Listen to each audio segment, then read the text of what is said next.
আসসালামু আলাইকুম। আজকে ৫টা গরু কিনেছি আমি ঠাকুরগাঁও এক মরদের হাটে। সর্বপ্রথম এই গরুটা দেখাই। এই গরুটা এবং এই গরুটা। এই ২ টা গরু কেনা হলো ১,৬৭,০০০ অর্থাৎ একটা ৮৩,০০০ একটা ৮৪,০০০। যেহেতু লটে কিনেছি ৮৩-৮৪ করেই পড়েছে।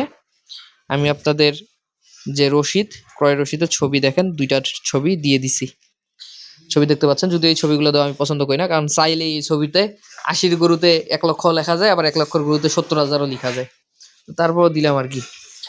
আর এই যে গরুটা দেখতেছেন, এটা আমার হলো ৮০,০০০ টাকায় কেনা একটা গরু। এই যে দেখতেছেন এই গরুটা, এটাও ৮০,০০০ টাকায় একটা কেনা গরু। ভালো করে দেখেন, এটা লাল কালার, এটাও ৮০, এটাও এই যে দেখেন এটাও ৮০,০০০। পাশাপাশি আরো একটা গরু কেনা হয়েছে, ওইটা এখন দেখাই। এই যে দেখতেছেন এই গরুটা, এটা ৮১,০০০ টাকার গরু।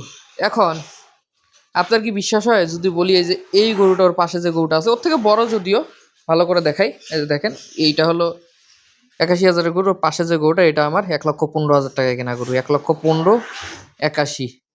তফাৎ খুব বেশি হলে মাংসের হবে হলো আপনার ২০ কেজি ধরেন। এখন ২০ কেজি বা ২৫ কেজি মানে মাংসের হিসাব যদি করেন হয়তো বা এর থেকে এর শৈলে ১৫,০০০ ১৬,০০০ টাকার মাংস বেশি আছে।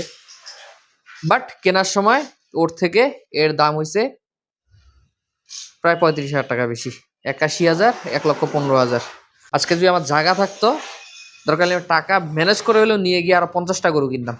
আজকে গরু কেনার যে সুযোগটা ছিল, এই গরুগুলো অনেকে আমার কাছে কিনতে চাবেন।